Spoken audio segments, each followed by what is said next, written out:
Anyway, we're going to go ahead and get started here. Okay, very problematic. So I am Margaret Williams, the author of the Empowered Leader publication. I wow, I got so discombobulated, I'm out of breath. No, I just help take women, a huh? look. Yeah, Just right. take a breath. Okay.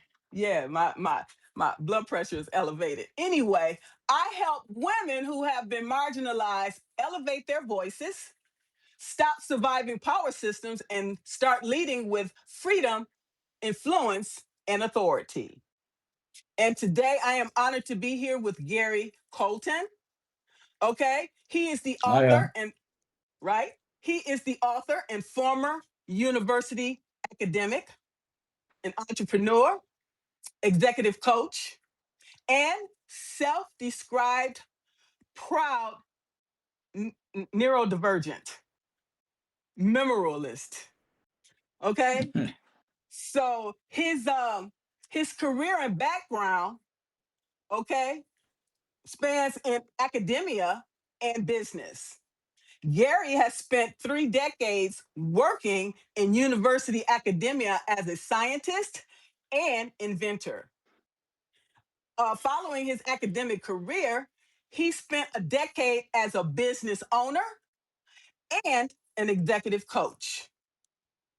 Gary writes, he has his Substack is called The Positive Echo, okay, where he explores themes around mindfulness, self compassion, non judgmental awareness, creative reflection, and neurodiversity. He is the yeah, author of Demons and Champions. I love the name of that. It sounds like a name of a good movie. Okay. How I Fell in Love with Neurodivergent Maverick Mind. Okay. It is an Amazon bestseller debut exploring his journey navigating an intense internal world, perfectionism, and late life self acceptance. That's why you and I, okay, two peas in a pod. All right. So I'm not yeah. going to continue talking about the other things because I'm going to include it with the video. And I want to just focus on our conversation today with Gary about what do you stand for? Okay. So Gary, talk to us about your leadership journey, what brought you to Substack, and whatever else you want to share today. Okay. Well, first of all, thank you very much for having me here. Thanks to your people and followers for signing on. I really appreciate it. So, yeah, I'm a work in progress for definite. I'm coming up 70 in October, and I've always been interested in the way people think and the way people feel and how that affects their actions and their decisions. Even from a tiny kid, my family allowed me to have an opinion at 4 years old. They didn't tell me what I should think. They asked me what I thought. And even though looking back on it, I would imagine some of it was extremely naive. They never told me I was an idiot. So I was brought up in this atmosphere of really rampant curiosity. And every subject you can think of, from religion to politics, history, sport, especially sport, all of that was discussed openly in our family, both the nuclear family and the broader family.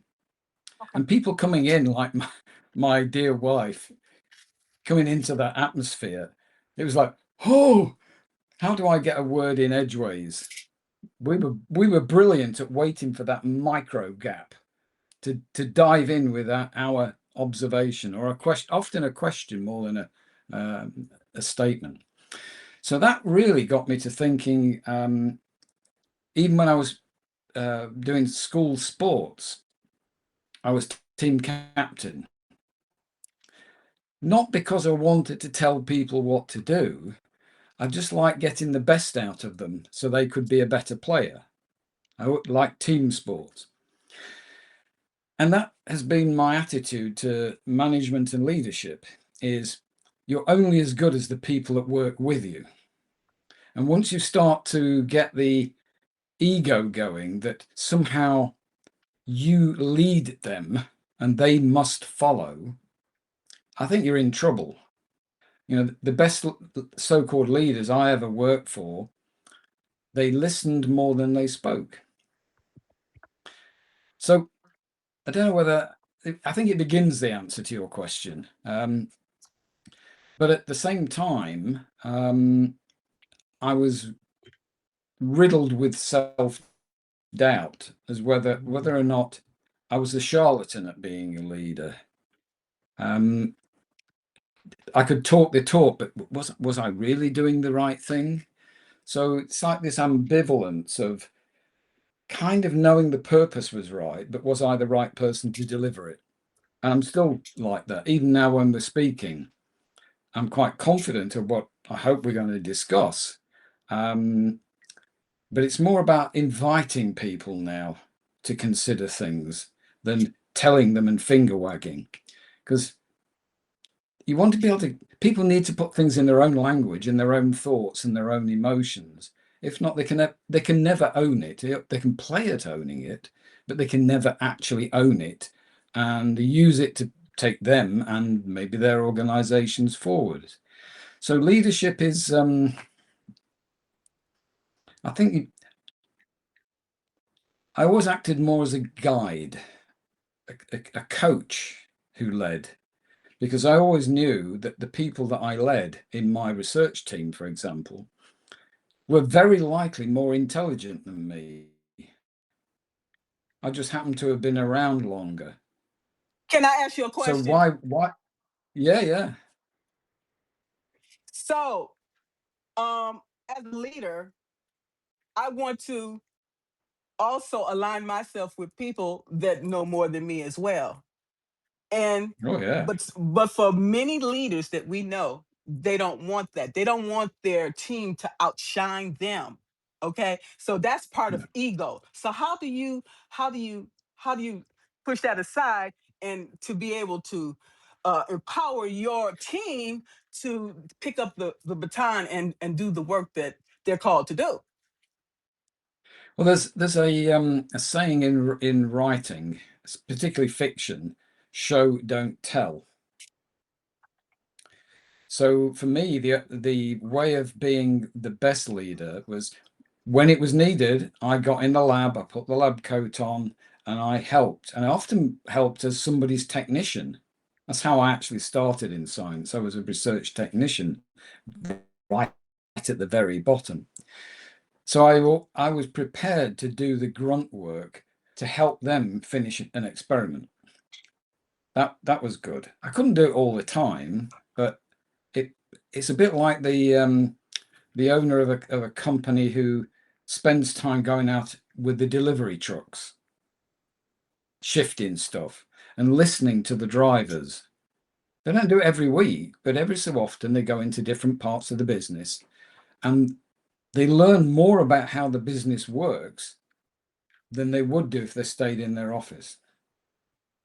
Because You when you're in the office, or sorry, when you're in the office, you've only got your direct reports, and they're either your enemy, and you're worrying about them all the time, or they're telling you how brilliant you are, so you never get the truth. So you were about to ask me something. No, go ahead. I lost my train of thought. Go ahead. Okay, so the the two best leaders I've ever had, people I've worked for, and if I could wait one Yes, minute. no problem.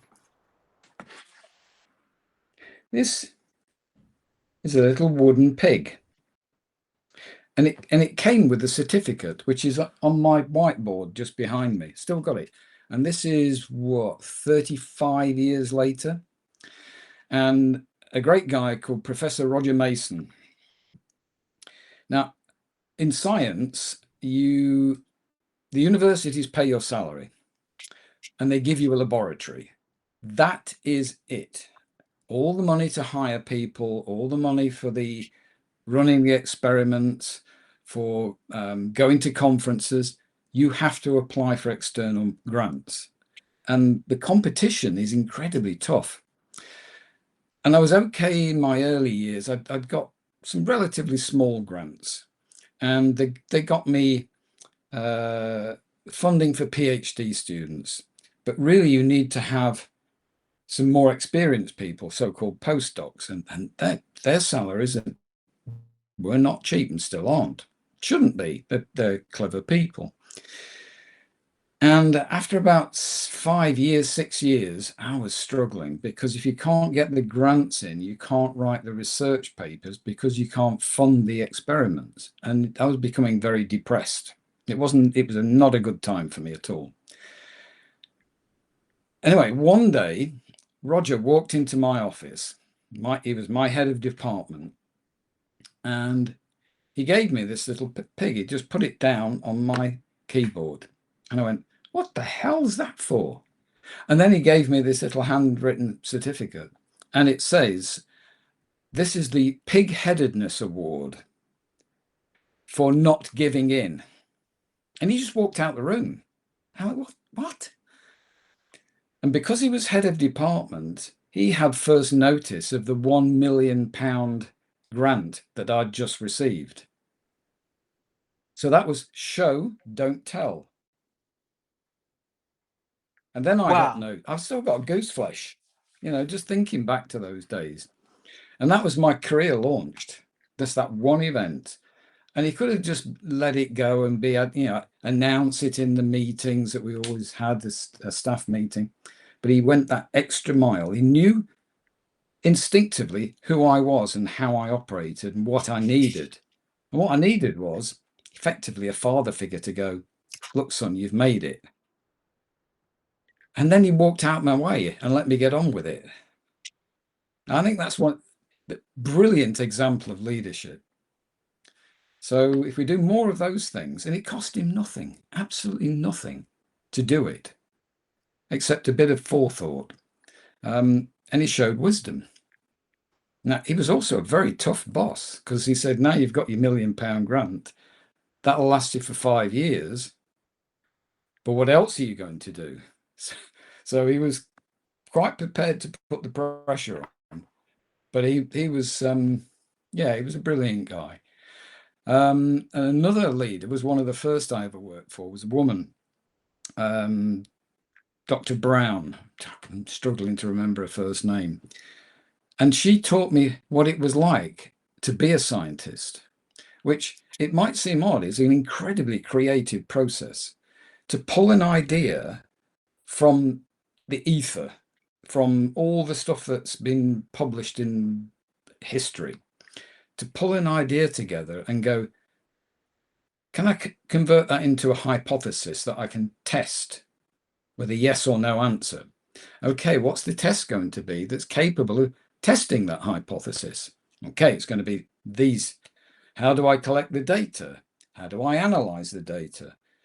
And when I've got it, when will I know whether or not it's true or false? And on the basis of the answer, I can think about my next question.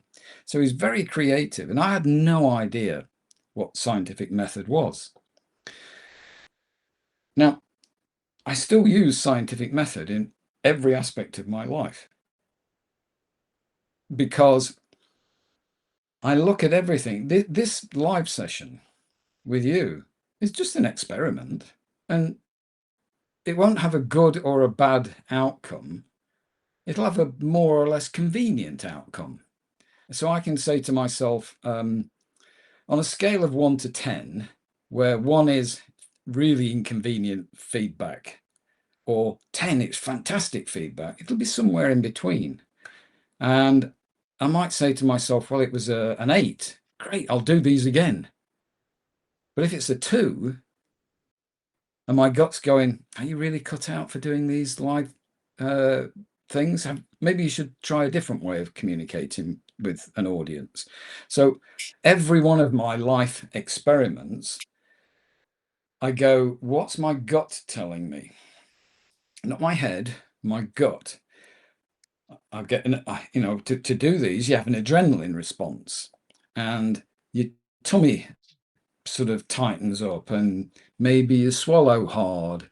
These are all very primitive responses to fear, but they're also exactly the same responses to excitement, which is what I'm actually feeling in the moment. And so there's a skill in working out, is this excitement or is it fear? And Let how me much of each? let Yeah, go okay. on. How can you tell the difference? Ooh. Now, some of this comes from our language, our songs, our poems, but also it comes from the heroes in battle.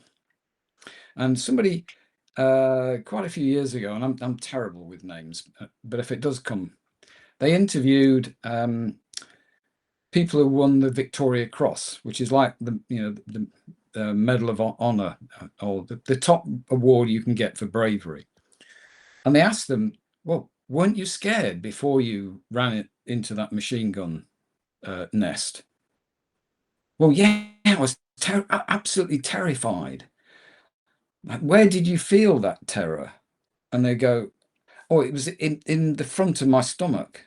And it was like I wanted to throw up, and I had sweaty palms. And well, when you launched yourself, how did you feel then? And they say, suddenly it felt like I had molten metal up against my backbone. So they had exactly the same adrenaline pumping through them, but their body channeled it differently. And when you're brave, don't we say, get a backbone? Yeah. And when you're scared, you get the butterflies in the front of your tummy. So you can discern by concentrating on the response to everyday things, missing the bus, which sandwich to choose. There'll be small adrenaline responses, but you learn, well, when I've made my decision, how does it feel different? Because the adrenaline hasn't gone yet. So, but it'll be, I feel more secure somehow in my gut. So I use the gut thing to work out what the result of a life experiment is. I don't think it, I test. And if I get a really strong positive feeling, then I'll go and look at why that has happened.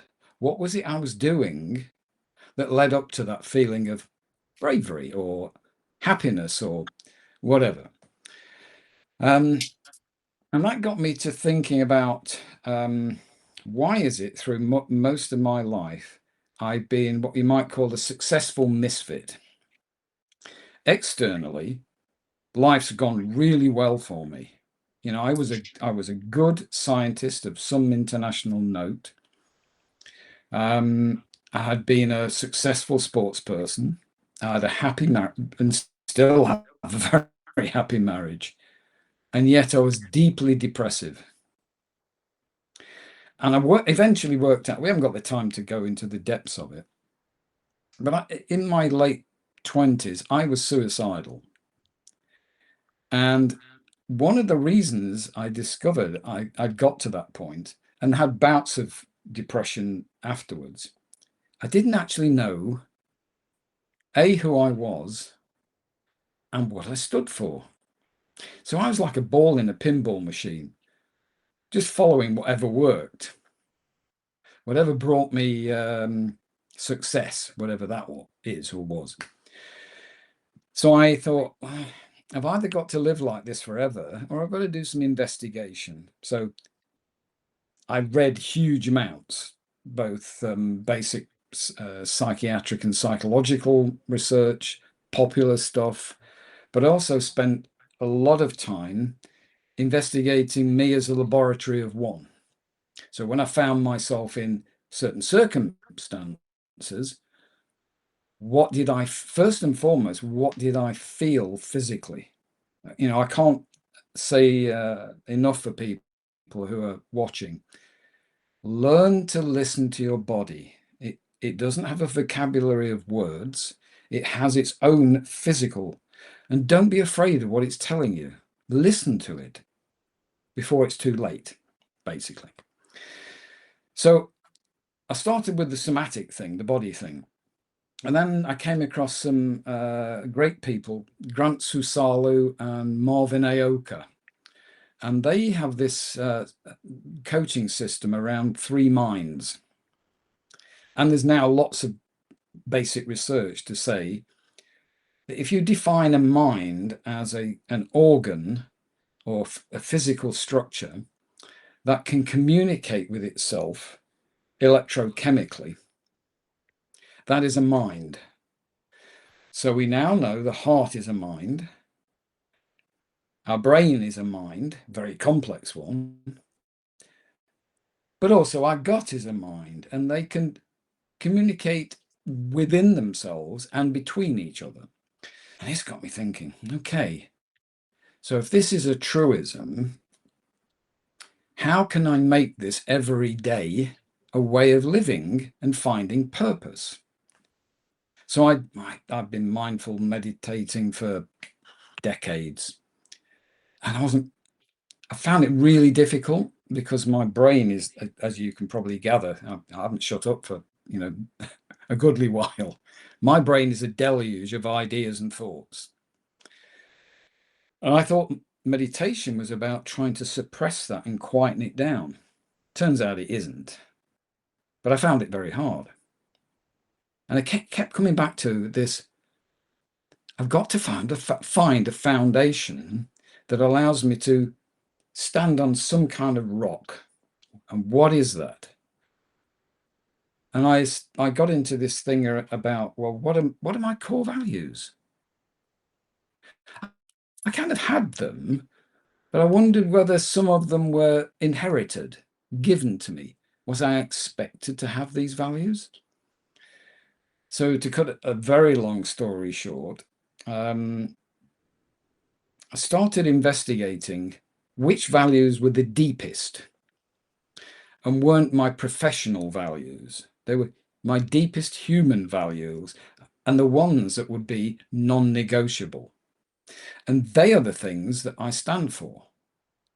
So I don't stand for the Labour Party. I don't stand, and I don't mean politically, as in a candidate. I mean, they're not my reason for being.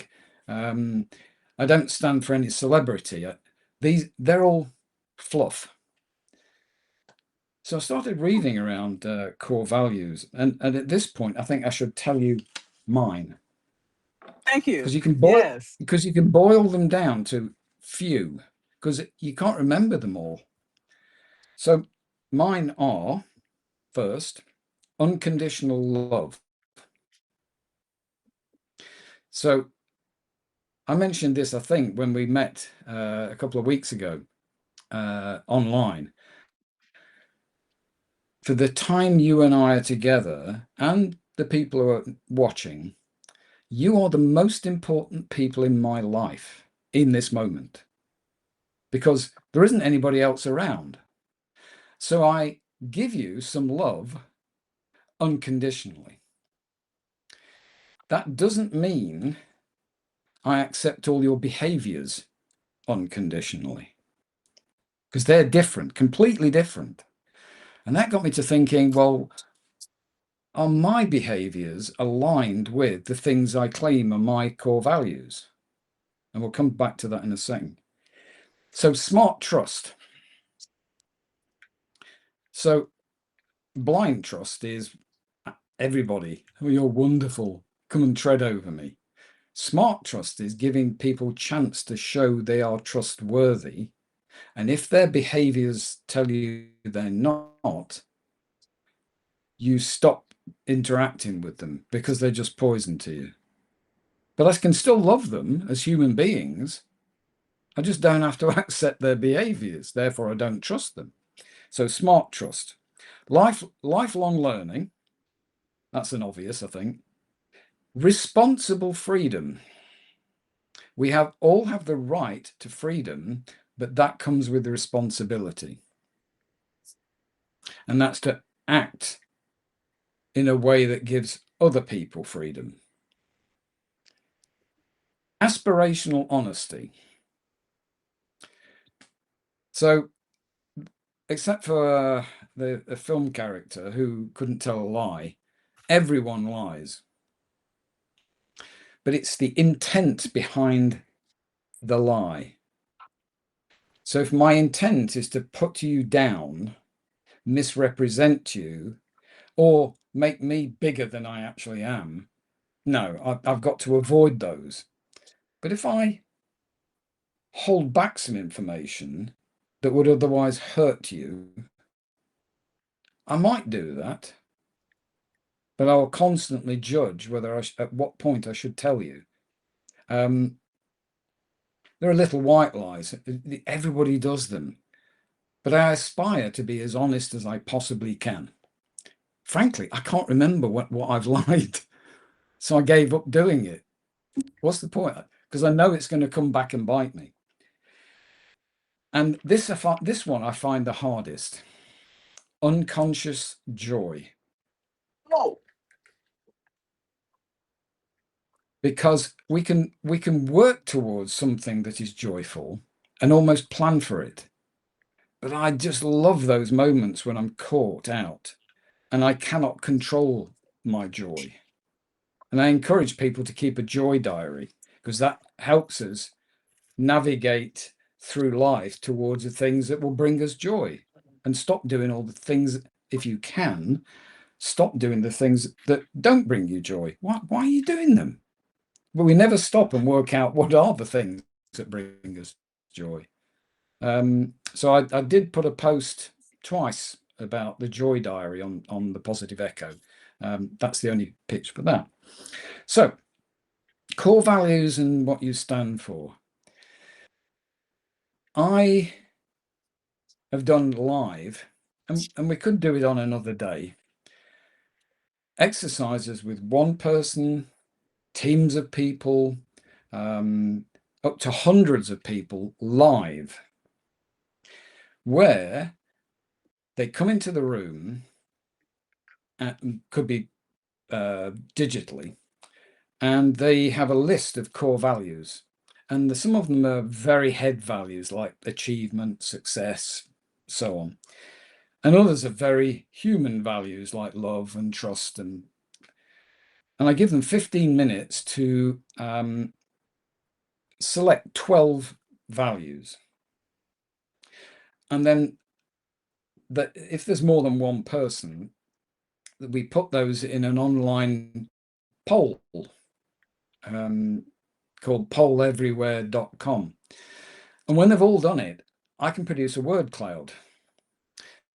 And the more people that share a particular word from that list, the bigger the word is on the screen.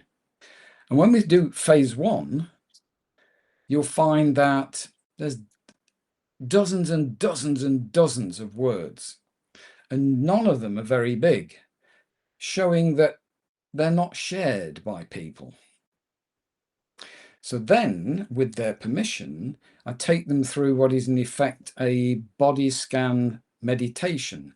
So I'm getting them to concentrate on bits of their body and do deep gut breathing, which quietens your mind and kind of shuts you off at that level. And eventually, after probably 5-8 minutes, I say to them, I want you to now think of or bring in a person that you love the most. And imagine they're in your heart and you're breathing directly into your heart. And I want you then to feel a sense of compassion for that person you love. And I get them to ramp it up and ramp it up and ramp it up. And then I get them to go back to the same list of maybe 150 core values and select 10. They put them into the poll. I turn it into a word cloud, and suddenly the room just goes, because everyone I've ever done it with selects the same 10 to 12 core values: love, honesty, trust, faith, family, respect, learning, fun. These are our deepest human values. But we get distracted from making them work in our lives. So if we share those deep core values, now is, can I actually claim that they are mine? I've done this exercise, but are they really my core values? So I would get people who I was coaching randomly pick one. And then for the next week, just pay attention to what's happening in your life, your daily life, everything. And say, was the thing that I just did or said aligned with the value that I claim I have? And how close was it? And that mere act of noticing without judgment brings you closer to the values you really do adhere to, and the ones you probably aren't that important and you inherited. And that's why you end up with 6. Talk to me about the difference. Okay, from Yeah.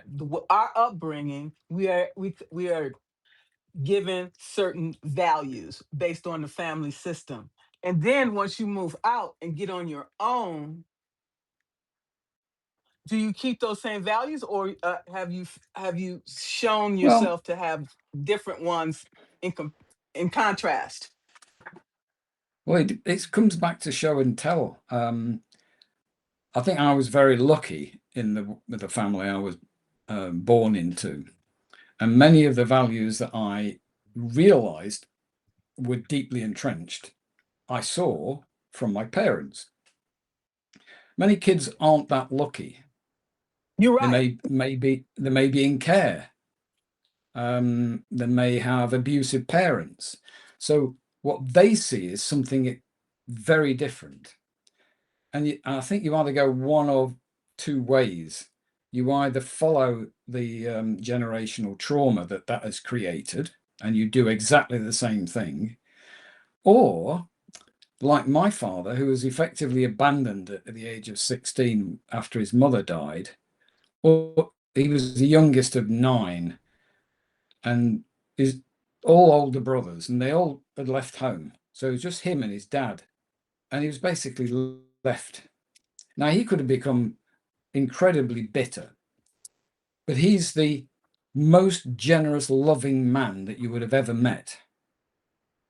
So he went another way, and I was fascinated how that can happen. And he said it's because my mother's, they became boy and girlfriend, and they took him in.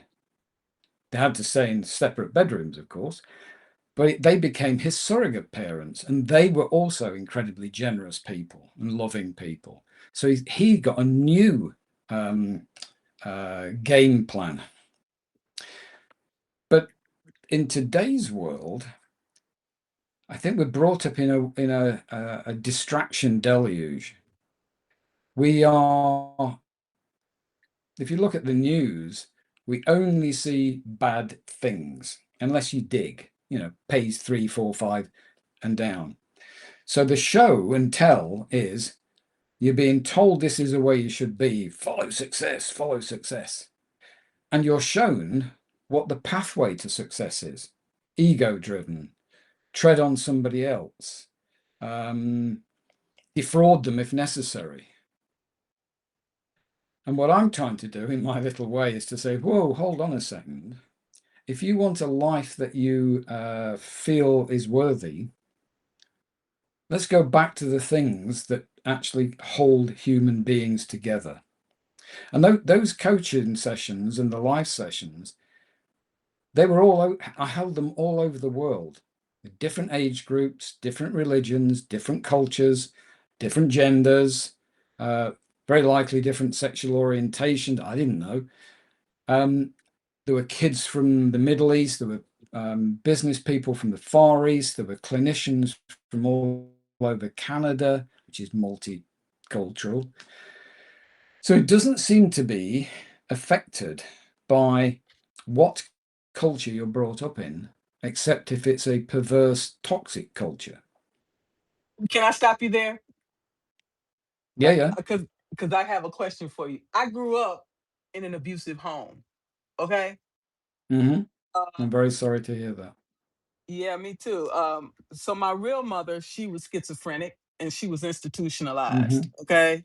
So then I had to go live with my father, who was very abusive. He was a minister. Okay.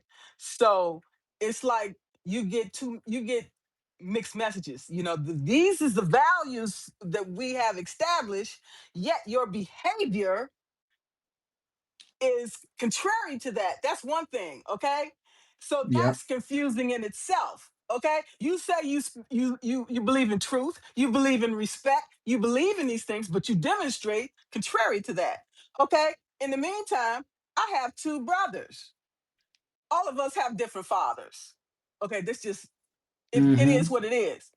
And Oh, then I it is. always, yeah, Mm. and then I wonder, okay, who they are, what they're about, and we never had a relationship.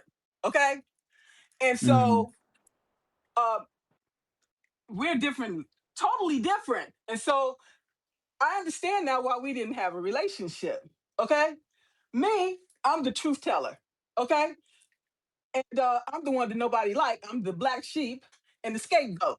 Okay, so then I've realized why. Okay, they are evil. Me, I believe in God.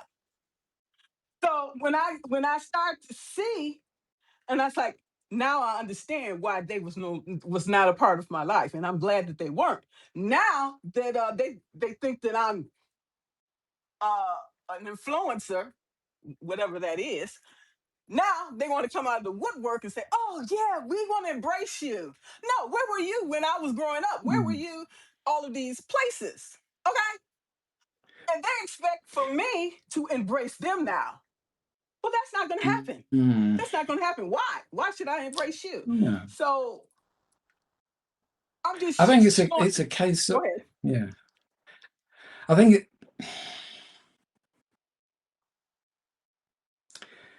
most men, and I'll only speak for men because I've only ever been a man, they're actually much more fearful of life than they would ever lead anyone to believe. They're told they have to be strong, manly, never show weakness.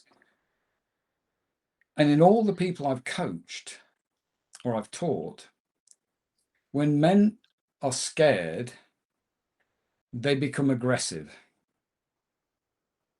They either become physically and or mentally aggressive. And that can either be, it can be small and they become incredibly ashamed of it and they never do it again, or they get a taste for it because they get the adrenaline surge and the dopamine rush from controlling other people.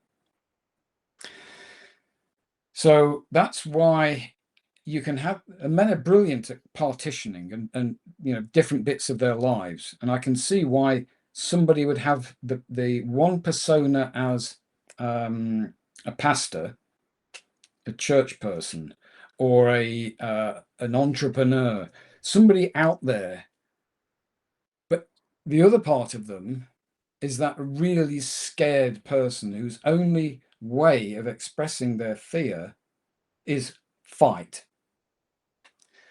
Women that I've coached, they've been programmed not to do that. They've been programmed throughout the early part of their lives, this is my thesis, to sense shame and guilt for their fear. It must be me. And therefore, most women aren't overtly aggressive. And when they are assertive, they get blamed for it.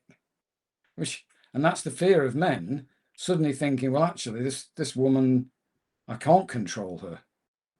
Ooh, I better step things up. So they become more assertive, more aggressive towards women. That's my mum talking, by the way. She was a wonderful woman, really strong but quiet. So What? I'm yeah, sorry, I can Gary. understand. Yeah, yeah. What you're saying is resemblance of the world today in overall. Okay. Yeah, it is. And for me, I was quiet because I had no other choice. Okay. I had to stay quiet until when I started talking, people didn't want to hear it. Okay. They're like, you were better off being Frightens quiet. them. Yeah, right? Frightens them. Yeah. Mm. So there's a great woman on Substack and on LinkedIn, Michelle Minikin, and I think her Substack's called Good Girl Deprogramming, and she's written the book called Good Girl Deprogramming. She realized at about age 40, when she was diagnosed, I think it was ADHD, or it could be autism, or both, that she suddenly recognized the way she'd been programmed. I've just described I've borrowed some of her stuff as well. So Michelle Minikin, I absolutely love plugging other brilliant people, by the way. It's a sport for me. So Good Girl Deprogramming. So if you've been programmed and you see it, you now can deprogram yourself to a degree. And the first part of that is understanding why other people, particularly the male culture, are so dominant. And it's actually fear. It's all based from their fear of the world. And if they are afraid, their only action is, unfortunately, to attempt to control their environment and the people in it in order to feel safe. Gary, I have a question for you. Okay, Yeah, go for it. from Savio here. He wants to know, Oh, yeah. how do you handle yourself when you witness injustice? Depends how close it is. I have been known to step into arguments physically and separate people. If I see it now, I mean, as I say, I'm 70. It's a dangerous thing to try and step in between two big young guys. Frankly, if they've got knives, let them get on with it. I'll leave them to it. When I see injustice, it comes back to that latest post, and you alluded to it, about non-judgmental noticing. So the question is, if I've learned how to be triggered by something, that's natural, that's normal. But then I say either out loud or in my head, that's interesting. Wonder what triggered me. I never use the why word because you can't answer the question why. God knows why we ever came up with why. But what led up to me being triggered? And that gives you a breath. I investigate my body. How triggered am I by this injustice? And then I go, have I any influence over it whatsoever?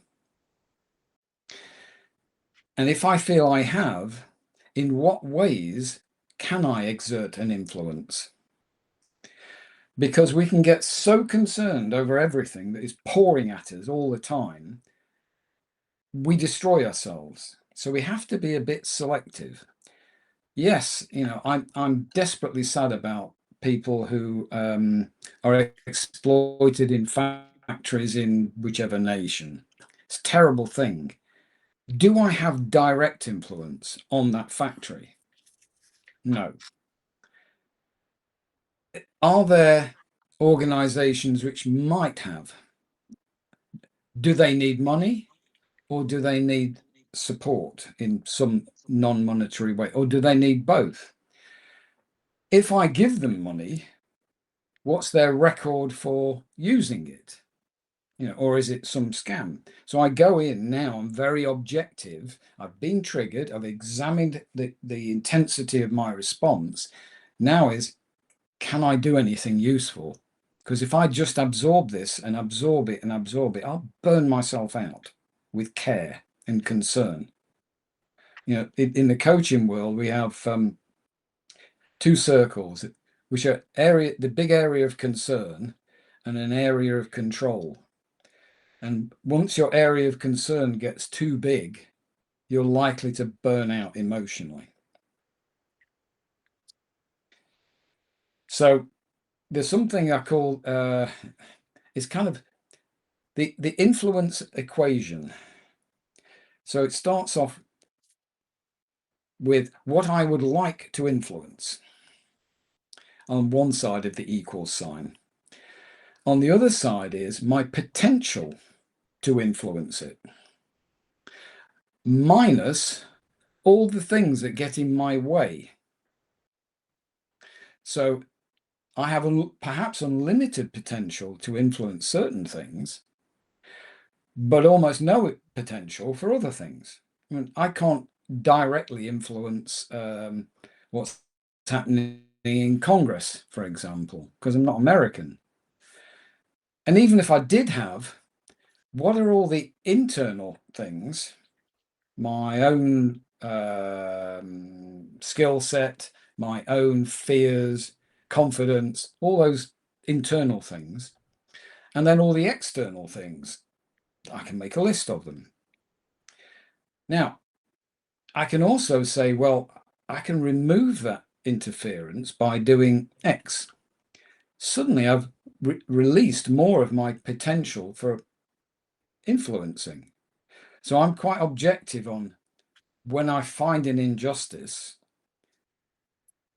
will I be useful or will I just be sympathetic? And being neurodivergent, we don't really go in for sympathy. And I didn't realize that. And people call us hard. We go in for empathy, which is different. So I'll empathize with somebody, and then immediately my mind is then going into solving mode.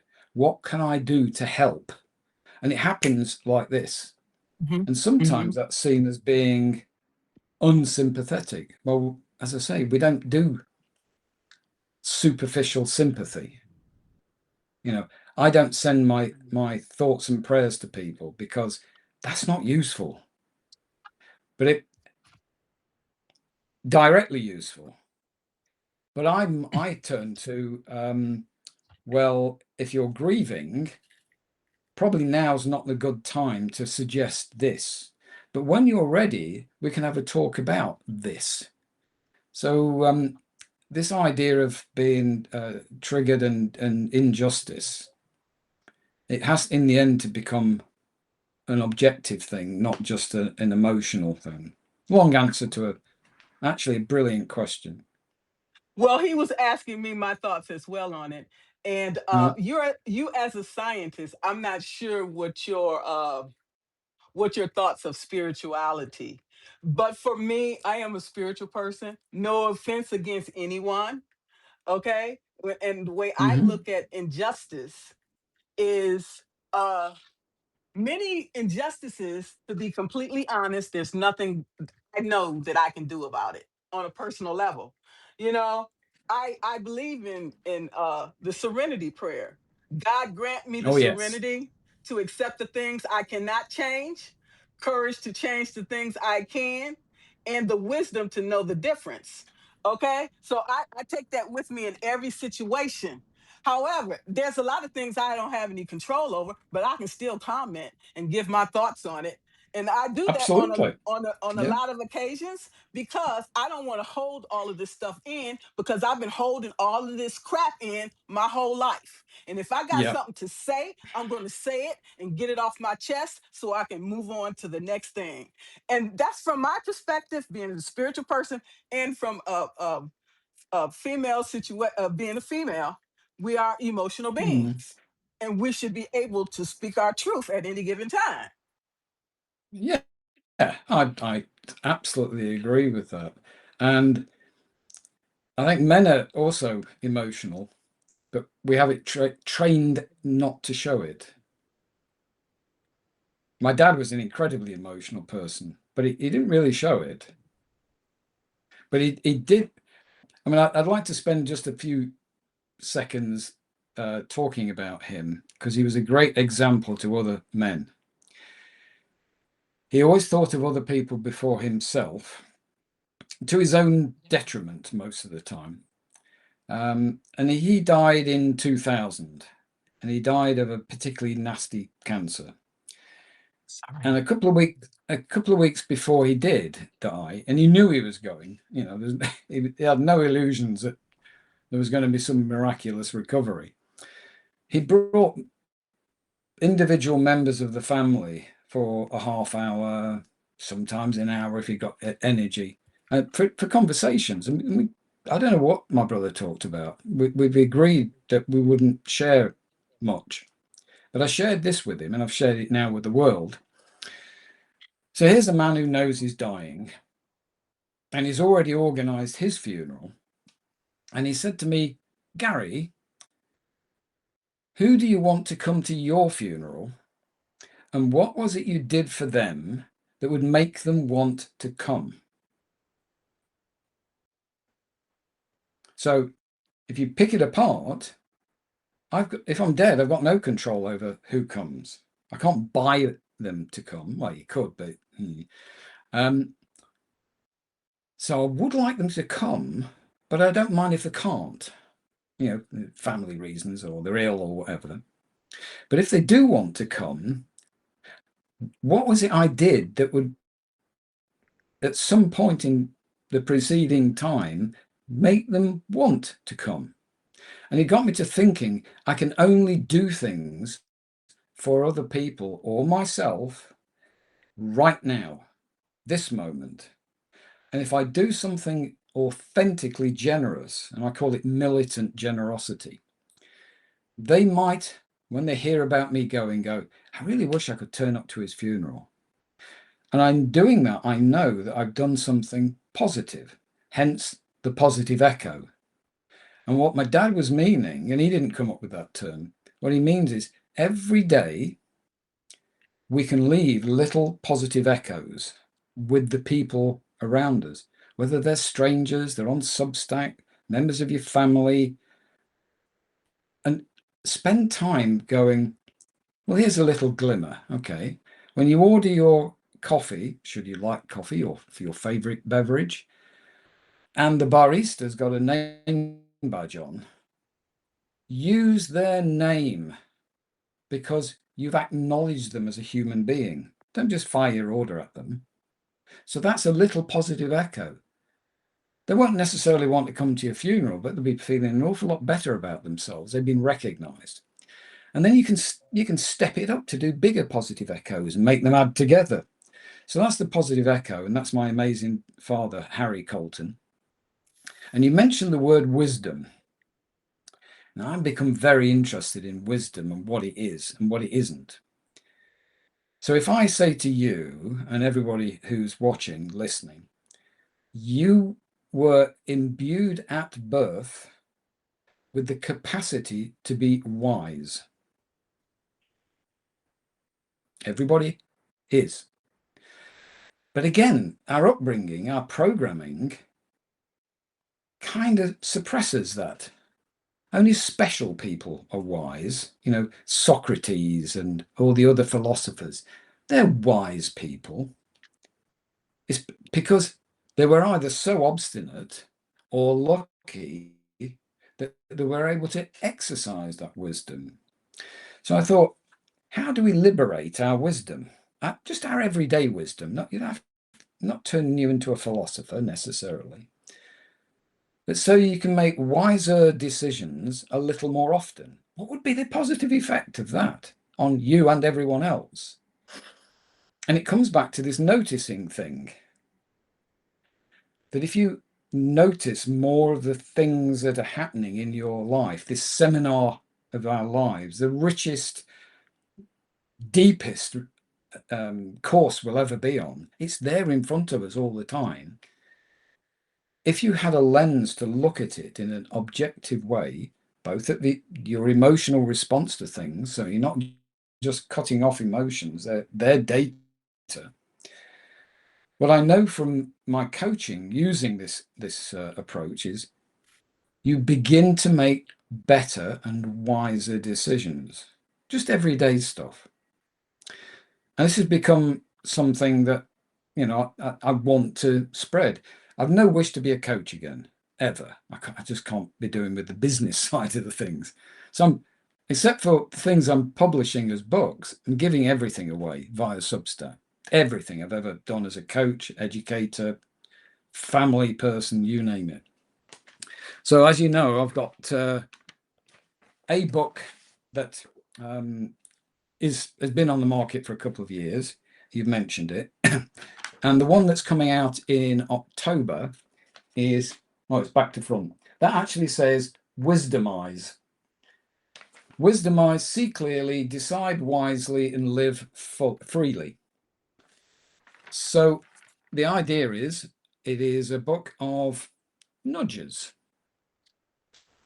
invitations to consider things in your life through a different lens.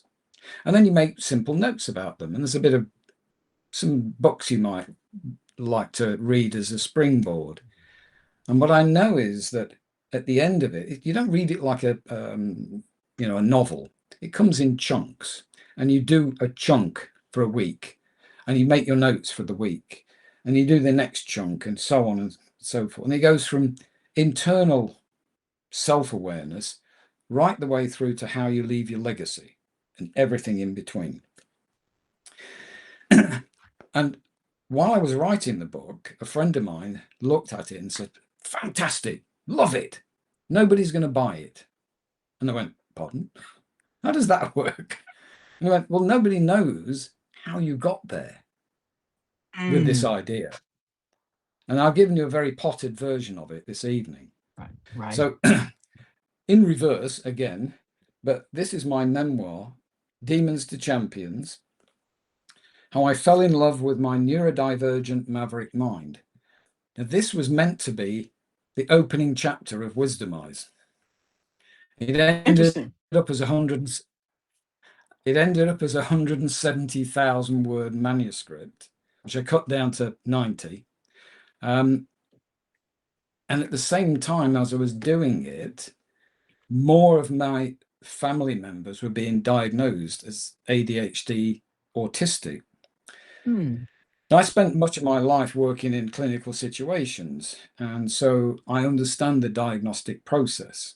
So I took myself through the standard diagnostic process, showed my results to a psychologist, and they went, "Yep, ADHD, autistic, classic." I was the weird kid who wouldn't shut up, and I wasn't shut up all evening. So this is my info dumping aspect of autism. It's the kind of shop-friendly version of autism rather than the spicy version. So that, as you said, is an Amazon #1 bestseller. I've just released the audio book for people who find reading challenging, concentrating on reading. And I'm looking for people who would like to be advanced copy reviewers of Wisdomize. If you fancy the idea, then please direct message me at the Positive Echo on Substack, because I don't want people to see your email, and just give me your email. And then in about 3 to 4 weeks, I'll have the final version. I'll send that to you.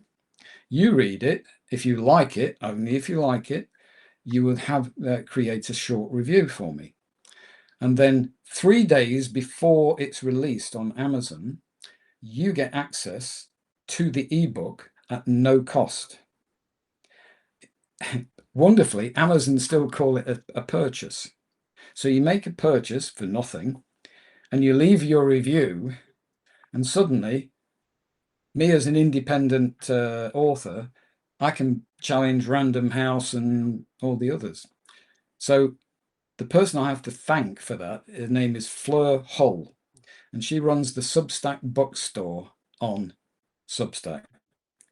She is a genius at the independent publishing world. Everything I do goes through her. So if you fancy it, just direct message me on Substack. Thank you for allowing me to plug. Absolutely. And how many people did you say you were looking for? Well, I have 160 so far. Ideally, I'd like maybe 300 or 400. because when push comes to shove at the end, not everybody will actually do it. And I understand that. You either didn't get a chance to read it, you forget. But I will also be doing some promotions in the new year where I will help people get the paperback at discount. But I've got to wait until the website can do that. So pretty much, I think that's, you've allowed me to get everything over. What I'd like, maybe if you've got another question, I'm happy to answer that before my final thought. Absolutely. So Wendy wants to know, she say, I know I'm ADHD, never have been diagnosed. Okay. My son has, and my attention span is that of a bat. So how can you tell? Yeah. Okay, how can you How can you tell if tell? you, yeah.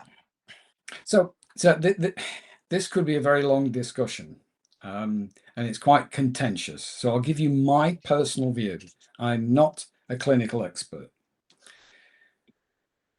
I call my mind the maverick mind, because literally, as we have been, me speaking, you speaking, I've had thousands of ideas.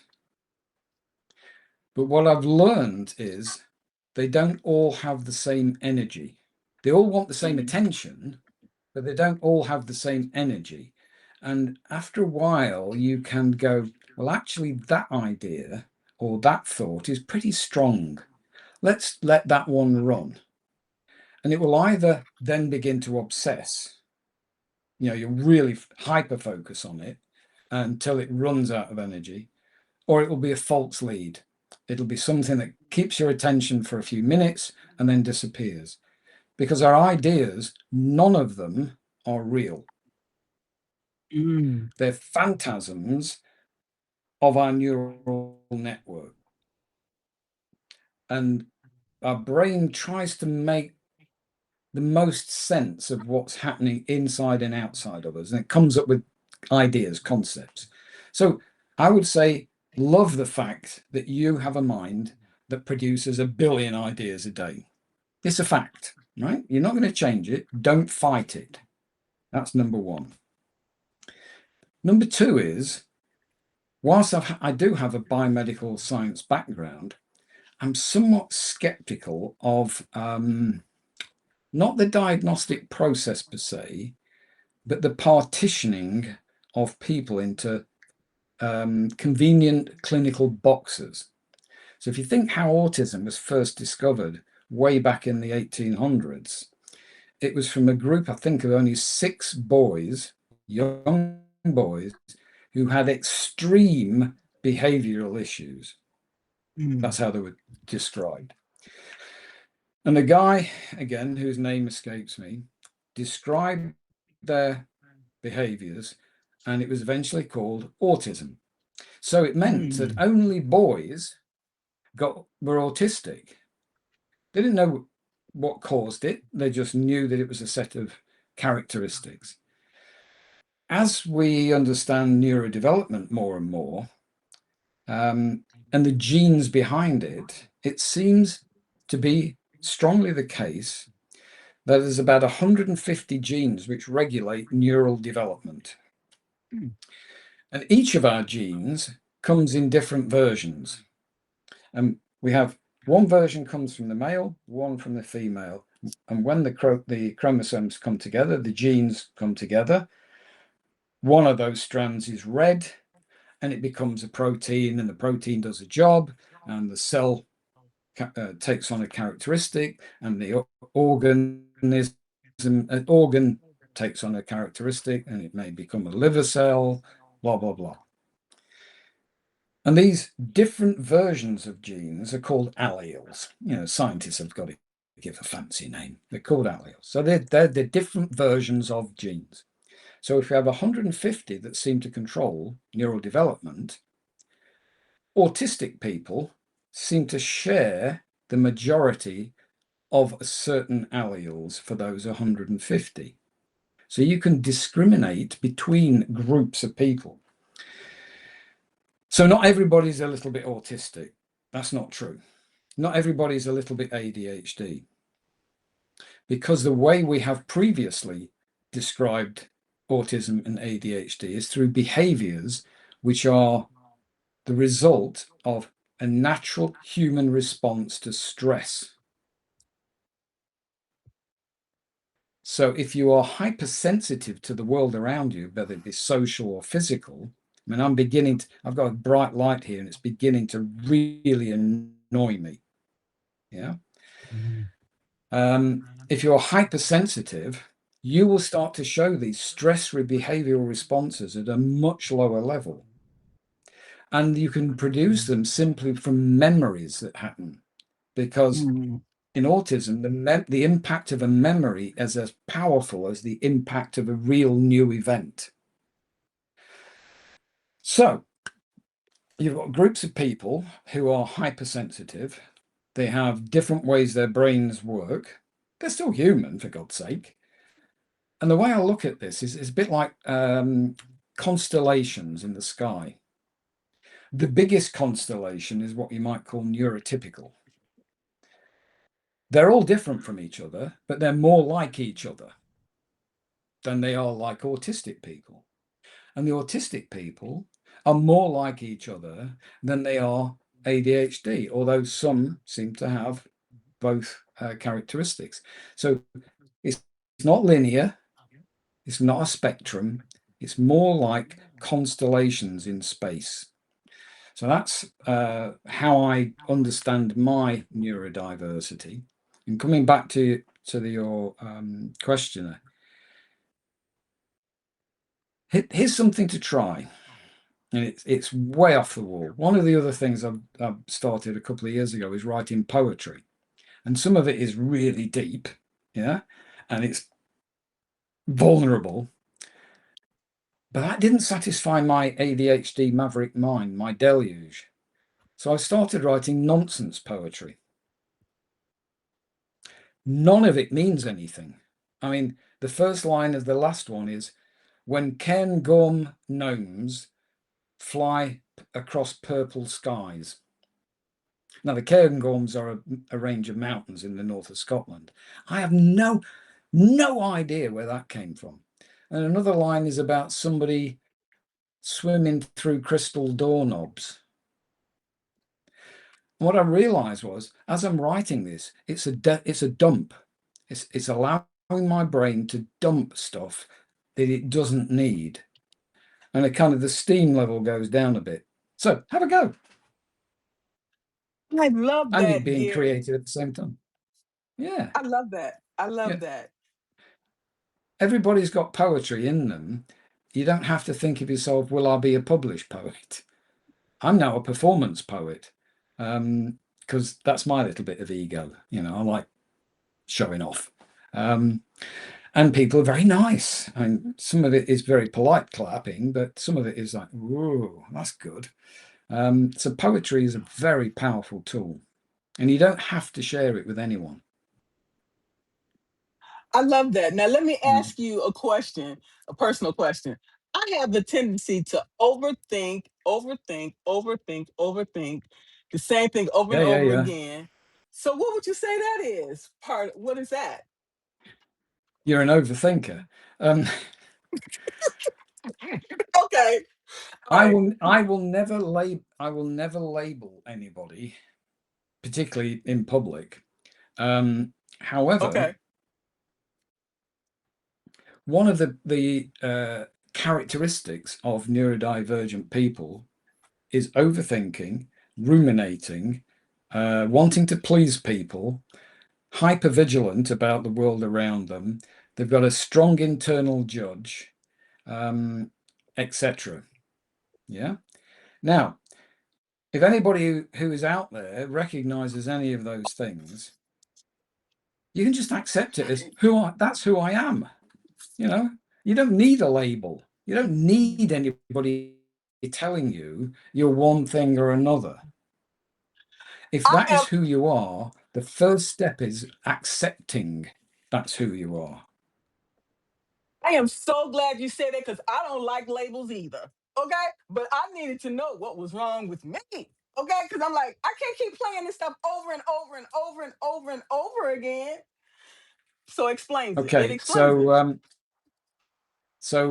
at the risk of pitching again, my memoir describes the 5 voices in my head from the age of 4, and they're still in there. Right? I've got 5 people in here plus me, and they were the demons of my early life. One of Wow. them, the judge, they were all. It felt like they were all trying to pick me apart, to the point where I just thought, screw this, I don't want any more of it. I knew I was loved, but that wasn't enough. And then my wonderful, beautiful wife of 43 years, Mel, said to me one day when she knew I was really close, she said, we're going to the Pembroke Lodge Park. I went, okay, because I was compliant by then. And she took me to their gardens, their formal gardens, and she said, I'm going to leave you here and you're going to look at all the flowers. And she said, I want you to look at every shape. I want you to feel them gently, smell them if they've got a smell, and particularly note the exact color. Not yellow, but what I don't give it a name, but can you work out what the quality of yellow is compared with that other flower next to it, which is also yellow, but it's a different quality of yellow. I was there for 3 hours doing this. And I didn't think about anything else. And none of the voices were in my head. And I should say, these are not schizophrenic voices. They're not destructive about anyone else. They were just making me feel less than, belittle. And the principle was the judge. You must, if you have these monologues or dialogues or multi-logs in your head, identify the individual voices and you give them a name that suits the way they're behaving inside your head. So I had the judge, Mr. Hypervigilant, the wimp, and pleaser. And finally came deep mind. Yeah, that's wisdom. That's the little tiny quiet voice that actually knows everything, and it lives in your unconscious most of the time, and every so often just creeps in and goes, it's all right. Yeah, it's okay. Things will be okay. So I learned something then, and what I learned was you can't shout down those voices or those feelings or those thoughts. The more you shout at them, the louder they shout back. But you can distract them, and you distract them with physical, visual trivia. Taking a shower, pay attention to exactly how you feel the water, the smell of the shampoo, how your skin changes from pure water to water with soap, all those textural things. And while you're thinking about those, you're not thinking about anything else. So it gives your brain a rest. And I threw in one other thing, which was unconditional love. If I ever hoped to love myself, I had to love these versions of me. So I gave them jobs to do, like the color of yellow, and I gave them love and reassurance that this was an important task. And it took years for me to do it, but eventually they became kind of grudging allies. They could see the point. Finally, they are now my steadfast champions, hence the book's name, Demons to Champions. And they are still doing the same things. The judge is still assessing, still counting, still measuring, but it's for me, not against me. So that is if you like, the practical side of my memoir, is helping people identify what currently they may be keeping secret inside themselves and going, it's okay. millions of people are having the same things happening in your head and your heart and your gut. It's nature at work. Find ways to be less frightened by it, and you can operate through it. And I'm the happiest I've ever been in my life. And I intend to stay that way because of the things we've discussed tonight. Gary, I cannot tell you how powerful this conversation has been because I figured something was definitely wrong with me. Okay? Because I'm No, always constantly fighting with myself. no, you're cool. Look, I'll tell you, you're a cool person. I don't waste my time being with uncool people. So you got to learn to. Sorry, we're almost going into a therapy session, but the same for everybody that's in the room with us. You're all cool people because you're on the planet. You're all going to be stardust at some time. So think about the moment, militant generosity, and leave your positive echo, and you are the coolest people on the planet. And everything else is the shit that happens, whatever we try. Well, you're a cool damn person, and we're honored to have you here. And I don't know what wherever you reached out to me, I'm glad you did. Okay, because this was needed, and I want to thank you for it. Yeah, serendipity. I'm not. I was going to say I'm not a spirit. I am a spiritual person. I kind of believe in the universe, that not necessarily that there's a meaning behind everything, but when you see things happen in front of you, I'm on a bound to make the most of the molecules that make me up, if you see what I mean. And we came into contact, so while we're in contact, I'll make the most of it. And that's my spirituality. It's a kind of humanic spirituality. Who the hell knows how long each of us are going to be around? We don't Why know. waste time? Somebody said to me recently, and I borrowed it and I've put notes up to the effect of, if you're trying to adapt and you're doing really well, you're trying to adapt to the modern world, you may just be mentally ill.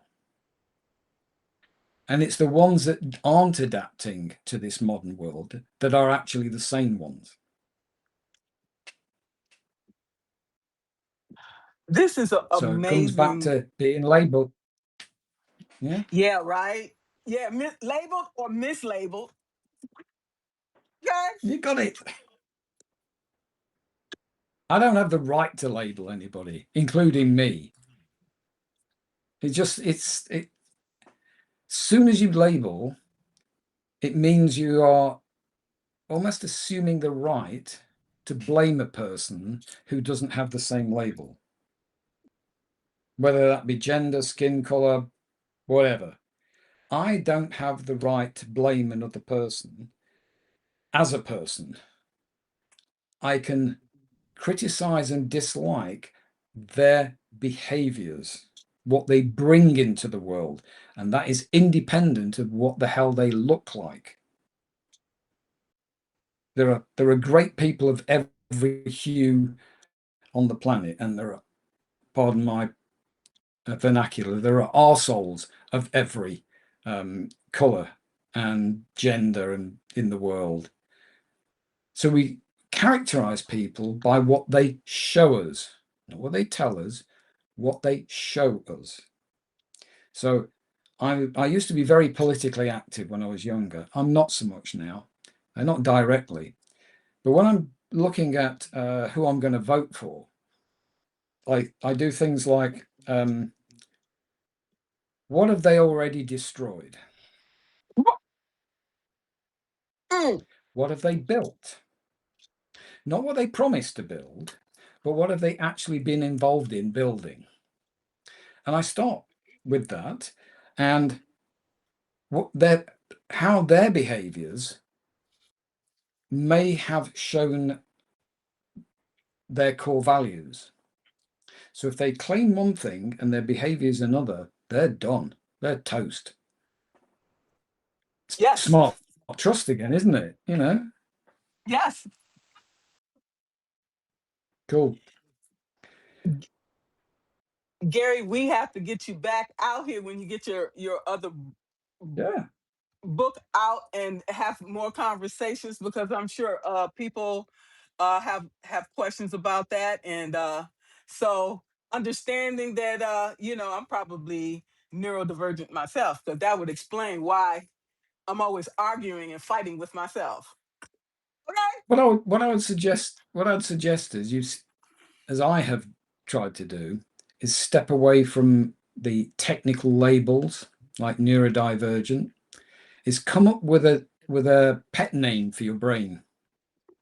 Mine's the Maverick.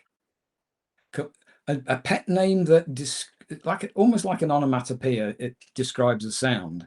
A name that describes what's going on in your head, what your predispositions are, and you give it with love. No, it's not a damaging name. It's a supportive, lovely, golden name. And mine is the Maverick, but there's also deep mind in there. And that's not arrogance. It's not saying I think on a different plane. It's deep, buried in there. And occasionally it wants to come out with this emergent wisdom stuff. So again, people, if you've got one of those minds, or you haven't, there's nothing special about being neurodivergent. We're just different. Nature has decided it needs some experiments. And it isn't interesting that many of the most creative scientists, artists, musicians have the characteristics or have been diagnosed as ADHD and or autistic. So it's telling us nature is keeping these characteristics in our gene pool, and nature never wastes its energy. If there's something that's not useful, it's gone. The question is, are we as a race making the most from neurodivergent people? Or are we trying to push them to the periphery? Good It question. might not be in the species' interests. Well, thank you so much, Gary, for your time. My pleasure. And And we thank you for definitely, everyone turning out. it was an amazing conversation. And I want to thank you again. And let's keep in touch. Yes, please do. And don't forget, leave your positive echo tomorrow and pay attention to when you do. In the moment. Reward yourself. That's my last thing. And I want to make sure to put what you asked for in the video as well. You asked for participants. I want to make sure to Yeah, include that. Okay, so they can get in contact with you. Just a friendly reminder to people. So that's to help you and to help all of us as well. thank you very much. That would be extremely helpful. My pleasure. And thank you so much, Gary. You have any last words of wisdom or anything else you want to share? Don't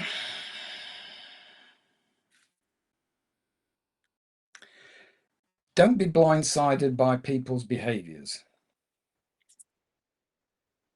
Learn that you can love everyone for the fact that they are human and alive, but you can hate what they do. But if you hate too much, it destroys you. There you go. I love that. I love that. Thank you so much, everybody, My for pleasure. joining. And you all enjoy the rest of your day or night, wherever you are in the world. Thank you so Okay, much. All right. bye. Bye bye.